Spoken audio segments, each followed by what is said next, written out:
We've just driven 3 miles through the redwoods and the live oak, and we're headed off to one of the most progressive Pinot Noir experimental wineries in California, maybe in the world, and they want to make the best Pinot in the world.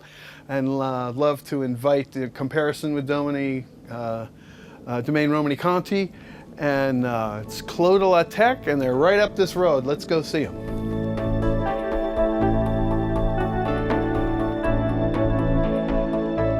What's unique about the Santa Cruz Mountains as a growing area, and then what's different about Skyline? There is no big flat valley where you can go buy 100 acres. And then you find a piece of property, and the next thing you find out, it's a real steep hill, and you realize what kind of energy and effort is going to be required. So this is not going to be a guy sitting on a tractor cruising along through a nice flat valley. So I guess what the Santa Cruz Mountains do is smaller, more difficult, more expensive, and more personal than the big wine areas of the world.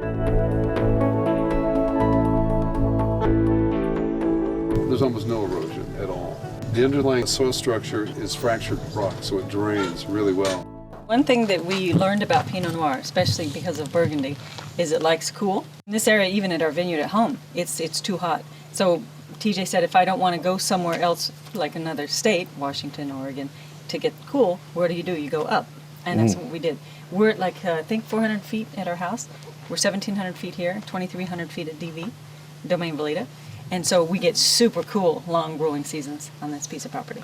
It's been characterized as probably one of the coldest vineyard in California.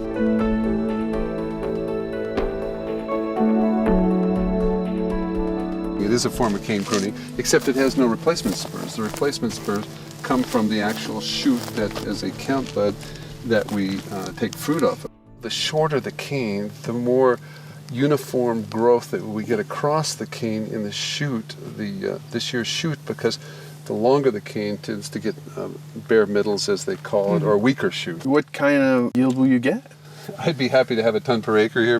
In this extreme site, and trying to make the best Pinot in the world, it just seems to me like you've got this really narrow window of maturity to work with, where you're trying to make the big concentrated wine, and yet it has to hold together. We have a protocol in the vineyard, and that's what we live by. So our criteria is 95% brown seeds, because we have found that the seeds are what kill you in terms of astringent tannin. Yes. And we can probably get away, we do native fermentation, so we get lower alcohol because we don't inoculate. So we can go a little bit higher on our sugar. We're trying to make the greatest wine that we can possibly make in the world. And we can't compromise that because, it becomes, what are you willing to give up for what you want? Yeah, how committed hard. you are and how much you're willing to give up. And we do that every year. Every year.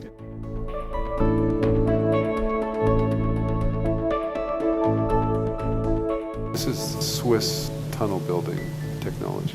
This is not a place where we're going to have events and you're going to get married here. This is a place where we're going to make the best wine in the world.